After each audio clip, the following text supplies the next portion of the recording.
Okay, ladies and germs, welcome back to my program where I kind of make fun of weird YouTube weirdos and odd YouTube kooks and goofy YouTube goobers.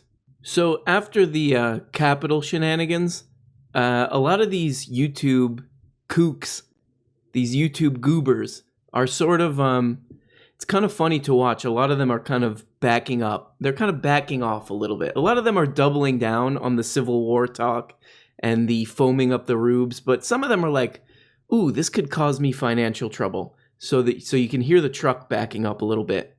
Here we go. One of our favorite low-hanging fruit, Ben Shapiro. And forever in defense of our democracy from those who would threaten it. Okay, he's watching a Schwarzenegger video where he comes out, he's like, I stand behind Joe Biden forever or something. He's a very splotchy boy too. I'm very splotchy on this camera a lot, so welcome to the splotchy boy club, Arnold. Okay, so first of all, a few things here.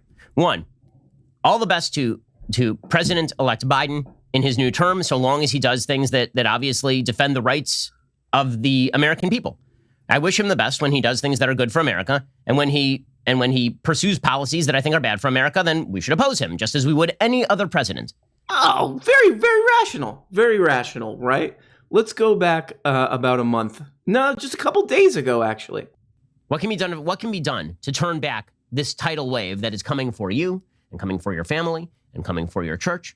So he recorded that just hours, it looks like just hours before the Capitol stuff. So he's like, they're coming for your kids, they're coming for your family, they're going to take away your church, they're going to melt all that stuff down, they're going to melt it all down, and they're going to build a monument to trans people. That's what they're going to do. But then a couple days later, I'll just accept him, and if, he might do some things that I'd moderately disagree with, and I will be civil about him taking my family and my kids, and he's coming for all of them. But we are just going to be civil about this and normal and not do anything rash. Okay, here's another one, trying to back up and maybe do a little blame shifting. Let's check it out. Start from this perspective. As I said last week, you are to blame for incitement if you tell people to go do violence. That's when you are to blame for incitement. But this standard does not hold for the left. If you're Bernie Sanders and you say over and over and over again that Republicans are literally killing your grandmother because of their failure to support Medicare for all, and then one of your supporters goes and attempts to murder dozens of Republican congresspeople and nearly shoots one to death in Steve Scalise, you know who's not responsible for that? Bernie Sanders. He's responsible for increasing the temperature. He's not. I did a search for killing your grandma. Bernie Sanders. Oh, I put Bernie Sander. Colonel Sanders. Some guy named Colonel Sanders is killing your grandma. I can't find any quote from America's grandpa, Bernard Saunders, about literally killing your grandma. So I guess he was being hyperbolic there. So this sounds pretty good, what he just said, if you're just casually listening. But there's a little bit of a difference. I would say the first thing, because he's talking about like, well, look, people say things that could get people fired up, get people a little fired up, and then they could take action. But is that their fault? Is that Saunders' fault? Is that Colonel Sanders' fault? No. So that dude has been on his channel talking about how the election was stolen, talking about how they're going to take your family. Let's put on one side of the scale, the election was stolen. We don't have any evidence for that, but the election was stolen. Every court case, pretty much, except for one that won them 100 votes. We'll put that on one side of the scale. Then we'll put something like this on the other side of the scale, which is what a guy like Bernard Saunders would talk about. This is the real reason most Americans file for bankruptcy, from CNBC. 2/3 of people who file for bankruptcy cite medical issues as a key contributor to their financial downfall. And that's like the tip of the iceberg for studies and stats and blah, blah, blah on the healthcare system. So we could do that, a guy talking about that, and then somebody like Shapiro talking about, and everybody who he's even loosely connected to, talking about how the election was stolen with no evidence. So, I mean, that's the first step, is that the kind of people you're going to attract with conspiracy theories, with no evidence, is going to be people who are probably more, they're less rational. Let's just say they're willing to take engage in irrational behavior on behalf of the Lord. Exhibit B, in my case, if it pleases the court, is I've actually been to a Bernard Saunders rally once. Kind of got boring, to be honest. Wrap it up, Bernard. Let's go. Let's get some fireworks or something. Let's do something cool. It was out in the middle of nowhere too, and it was very, very hot. I got extreme sunburn. But and there's tons of hours of video of this little old Jewish man saying things, so you can get a taste for what it's like. Of all that stuff, I've never heard anything like this. This is from the rally just before the scramble at the Capitol, as they're calling it, at what I call the lamestream media is calling it. Here we go. I'll just read you some of these quotes. Republicans are constantly fighting like a boxer with his hand tied behind his back. It's like a boxer. They really got the cadence down. It's like a boxer. Let me just throw that very useful phrase in there. And we want to be so nice. We want to be so nice, folks. These boxers with one hand, they are always so nice. We want to be respectful of everybody, including bad people. And we're going to have to fight much harder. We're going to walk down to the Capitol and we're going to cheer on our brave senators and congressmen and women. Oh, this sounds nice. And we're probably not going to be cheering so much for some of them. This is taking a turn. Because you'll never take back our country with weakness. That took a turn. You have to show strength and you have to be strong. This doesn't look good for Shapiro's case here. This looks like a lot more incitement than just talking about how our healthcare system is all up.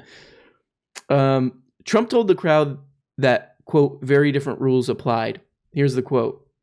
When you catch somebody in a fraud, you are allowed to go by very different rules. Ooh, yikes. Yikes. Your case not looking good, buddy. So I hope Mike has the courage to do what he has to do. And I hope he doesn't listen to the rhinos and the stupid people that he's listening to. We're going to miss this guy. Trump insinuated that Republican officials, including Pence, would endanger themselves by accepting Biden's win. Here's the quote. I hope Mike is going to do the right thing. I hope so, folks. Folks, we love to see Mike do the right thing. Because if Mike Pence does the right thing, we win the election. And I just spoke to Mike. I said, Mike, that doesn't take courage. What takes courage is to do nothing. That takes courage. Wait, what? Quote, I also want to thank our 13 most courageous members of the U.S. Senate, Senator Ted Cruz, Senator Ron Johnson, Senator Josh Hawley. Cool guys, real cool guys. Senators have stepped up. We wanted to thank them.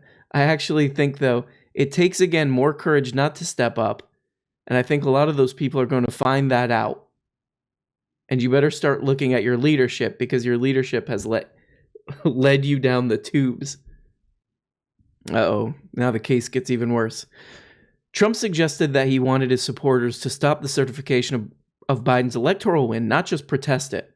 We will never give up. We will never concede. It doesn't happen. You don't concede when there's theft involved. Our country has had enough. We will not take it anymore. We will not take it anymore. And that is what this is all about. And to use a favorite term that all of you people, he can't help himself to show his disdain for his fans.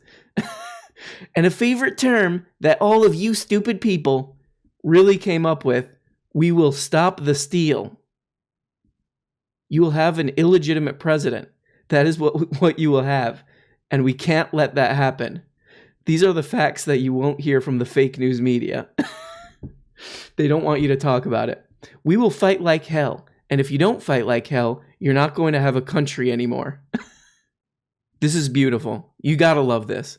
As he dispatched his supporters into what became deadly chaos, Trump falsely told them he would come too. Now it is up to Congress to confront this egregious assault on our democracy.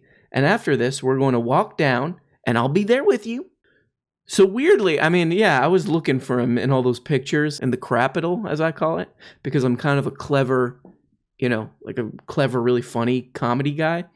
I was looking in those pictures for him, and I couldn't find him anywhere. And I guess he wouldn't. He doesn't seem like the type of guy who would say a bunch of stuff and then like just take off, and then like go eat croissants somewhere while he watches it on the news. He doesn't seem like that kind of dude.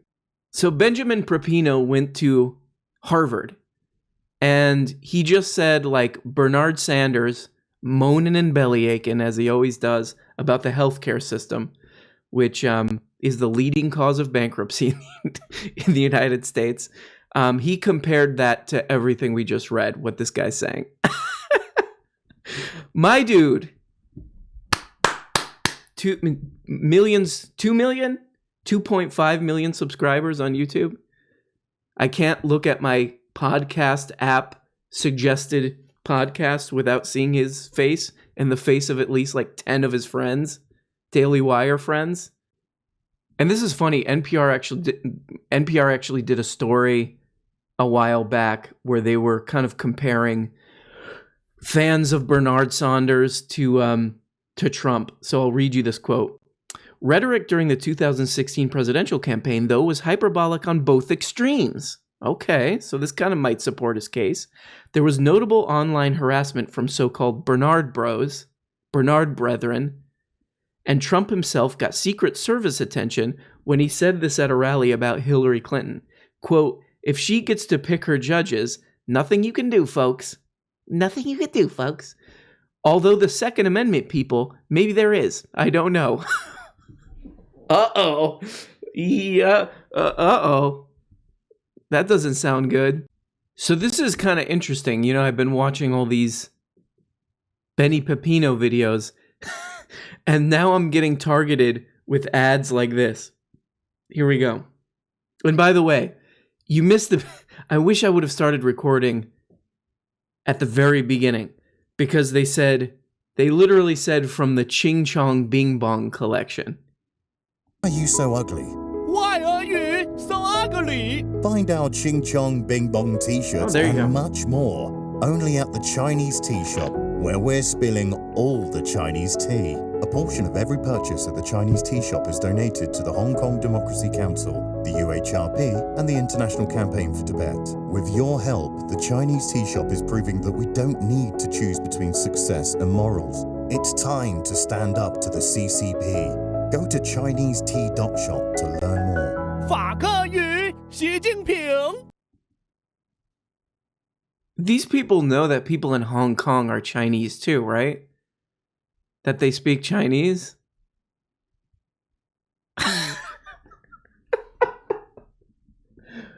Hey, like again, the right wing, us right wingers are censored. We're not allowed to say anything except Ching Chong Bing Bong about the Chinese. Okay, you know what? This ad came out of left field. I can only make fun of one insane thing at a time. So let's just get in this Benny Pepino crap. So I just want to begin today with something that I never do, but I'm going to do it now. Okay, I really don't do this because it's self-serving and it seems silly, but okay. I'm just going to say right now, I want you to go subscribe over at dailywire.com to this show. It's what we do at Daily Wire. The reason I'm saying this is because we are quickly reaching crisis point in terms of the attempt to bar conservatives from virtually every platform. That is what we are watching. Okay, guys, I'll wait while you go do that, because we got to get this info. We got to get this info that he's given out. On the back of the awful and evil incident at the Capitol last week, the entire tech infrastructure is now mobilizing in order to take conservative outlets off the air, in order to ensure that conservative websites no longer appear. Here's the thing. They may not be. Like, one of the things that I was reading is that a lot of the sites or the pages that were purged were like QAnon lunatics. So I was listening to this guy talking about this, and he's like, they're taking down conservatives. And I'm like, what even is a conservative anymore? So they purged a bunch of QAnon stuff. Like, what exactly does it stand for? Because a lot of these terms of services, like you can't do hate speech, you can't say racist stuff. And of course, that's like, like these companies being such monoliths and able to like throw anybody off. That's the scary thing. Moving war. They're going to start with people who are outliers. They're going to start with people who are considered more radical. But they have basically decided that if they at any point have the opportunity to take you out, they will take you out. So I can't guarantee how long. So this is such a weird situation because these people, like the people who ran into the Capitol and all this stuff, and a lot of the Q lunatics and all this stuff, they are in an impenetrable media bubble. I mean, they absolutely feed into these people's bizarre paranoia. This guy, for the past however long, at least, for the past month, has been talking about fraud conspiracies and how they're going to come for your family if Biden wins. So he's definitely contributing to the type of lunacy, the absolute type of lunacy that leads to violence like that and leads to people kind of, or at least keeps an ecosystem of these people losing their minds. So when you're a company hosting this stuff, like, what do you do? What do you do? Like, it's really not, I mean, these tech companies are scary. It's obviously scary, extremely scary that they're these monopolies and that they have this kind of bizarre power, and they, I'm scared that I'm going to get some kind of weird shadow ban if I put a bunch of time into this stupid disaster of a channel, and then I manage to scrounge up enough followers, and then one day they're just like, we don't want you here anymore because you posted a thumbnail with some right-wing goofball in it or something. So that's scary. That's scary. But when you see something like that, something crazy happens, people get hurt, people get killed, and it seems to be at least tied to a misinformation diet and fever dream conspiracy theory nonsense.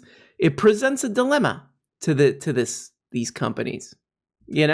Outside of the, yes, I agree, monopolistic and sometimes predatory nature of these companies, it presents that problem. They still have that problem. They still have that problem of, hey, we are complicit in providing a kind of an ecosystem of just feeding people's paranoia and lunacy. And there's no rational basis for this, obviously. This is a purely emotional, like spite-driven, resentment-driven following and movement of this guy. One of his big promises. So if this were rational, like for example, like I was a Bernard supporter, and if Bernard got in there and, there was a majority, he had a majority in Congress and all that garbage, and he didn't do anything, he didn't make progress on healthcare, let's just say, which was his whole claim and his whole thing, I'd be like, this guy sucks. He made all these promises and he didn't do anything. Okay, Bernard, you were a phony baloney. Now go eat a pastrami sandwich or whatever you do with your spare time and go away. That would be my actual feeling. A skepticism toward this kind of stuff. The Trump stuff is not like that, which shows you that it's, of course, like not a rational thing. It's a weird emotional feeling of resenting those people who look down on us in Hollywood and all that kind of stuff. So again, for example, the wall thing, that was one of his big promises. People were like, okay, yeah, we like that, do that. So to build a wall between the wall. Okay, so the wall, the U.S.-Mexican border. Okay, if you wanted to build a wall between Mexico and the United States, I'll read this. This is from the failing Newsweek. The International Boundary and Water Commission estimates that the U.S.-Mexican border is about 2,000 miles long. And the number varies sometimes, but it's about 2,000. According to the U.S. Customs and Border Patrol website, 452 miles of border wall have been constructed as of January 5th, 2021. This total is approximate and rounded as construction activities are ongoing.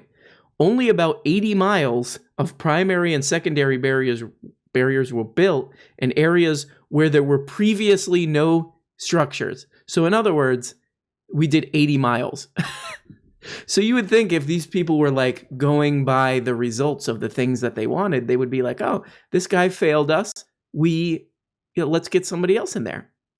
So like when he says they're banning conservatives, I mean, that almost seems impossible to like quantify, because being a conservative now is just like kind of being a lunatic. So yeah, you're likely going to get a lot of people who are violating terms of services, who are saying violent crap. So, like this is a little bit more complicated. And again, like I would err on the side of maybe we shouldn't have just this authoritarian style approach to this of people can just be banned and we're like, oh, well, this is just a private company. They can do whatever they want. I mean, Parler is a good example of that because, they're very upset. I mean, there's hours and hours of like Fox News and Ben Shapiro saying, oh, Parler, oh no, they're taking Parler down. They're censoring conservatives. But then you look into this and you look at what was going on that site, and there's a bunch of people just basically like planning crimes on there. And then you're like, then that company has to deal with that. And then, the internet at large, I guess, has to, the servers and all this crap. And of course, Amazon, the lord, the lord of the entire feudal system is like, well, we can take that down if we want. And there's no real recourse.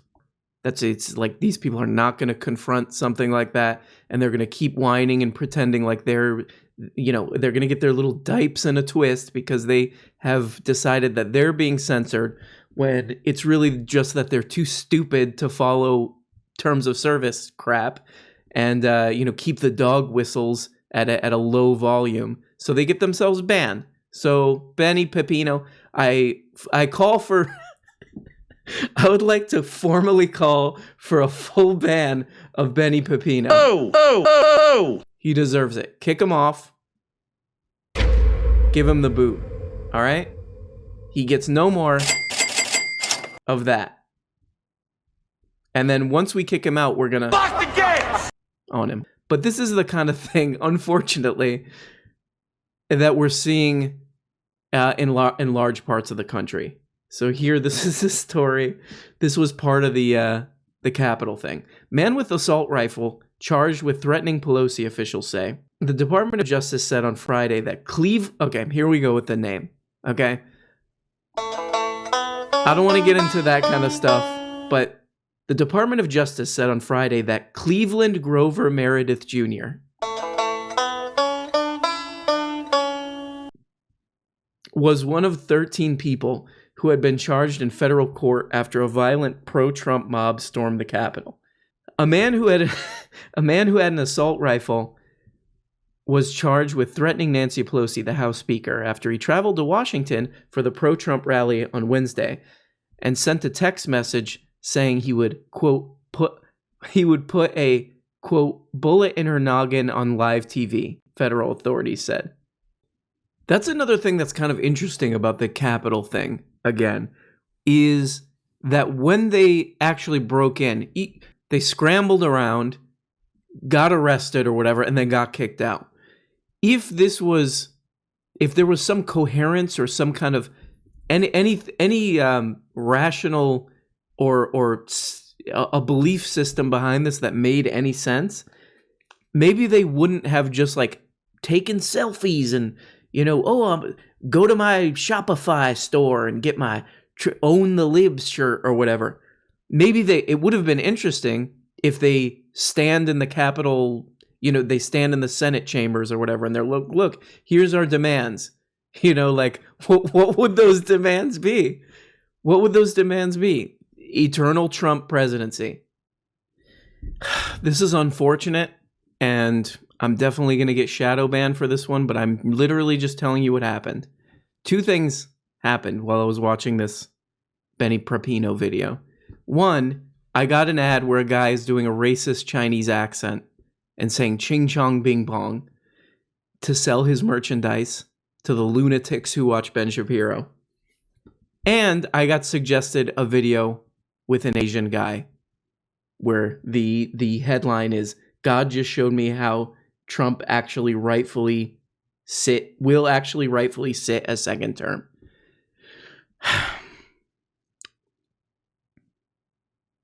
Truth, do not be alarmed. I said this yesterday. Do not be alarmed of what you hear, because this is coming from the Lord. And I'm declaring it to you right now because you would know this is from the Lord. Trump is an anointed and a person being used by God right now to do his work.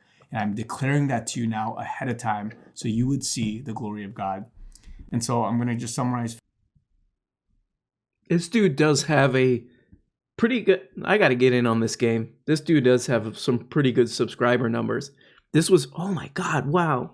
This was posted yesterday, 500,000 views. Damn, this guy's putting up numbers, son. Or it may have been, but it's in different sites. If you follow Sidney Powell and these guys, they have different alternative sites, kind of like a WikiLeaks type of thing. If you actually dig through that, and there's a boatload of evidence that shows that people are clearly colluding to take down the president and to have Biden come up into the presidency. And so obviously I've said this before. I believe it. He seems like a kindly young man. So whatever he's saying, I'm in. So there you go. If you watch enough of the, if you start a YouTube channel to make fun of, YouTube kooks, you will get all manner of suggested videos that you will love, and that will show you what's really going on. And I will say, like, who am I to sort of like argue with Jesus? If he wants Trump in there, it's got to be some kind of plan. He's probably an accelerationist of some kind, Christ. So that we can kind of, it's like, who's the dude in the Bible who everything went wrong for him? Like he just had a horrible life. What was his name? Saul or something, some stupid name like that. That's what's going on. We get Trump in there. He makes everything so bad. The coronavirus gets out of control. We accidentally drop and break all the vaccines. Basically everybody's sick. Everybody's got diarrhea all day, and we'll be like, you know what? At this time of need, I can only reach out to the Lord. That's probably what's going to happen. That's what's going to happen. Oh! That one doesn't really make any sense. Do I have anything here for like a deity of some kind? Hi. There we go. All right, guys. Well, thank you for watching, and I apologize for my channel. And go subscribe to, what's this guy's name? Chris Yoon, if you want to learn the truth. So check him out if you really want real information and not this sort of what I call radical libtard stuff. Radical libtard Raphael Warnock. Radical liberal Raphael Warnock. Go check out what Chris has got going on. He's got the IKEA in the background, and I will never upload another video again. Goodbye.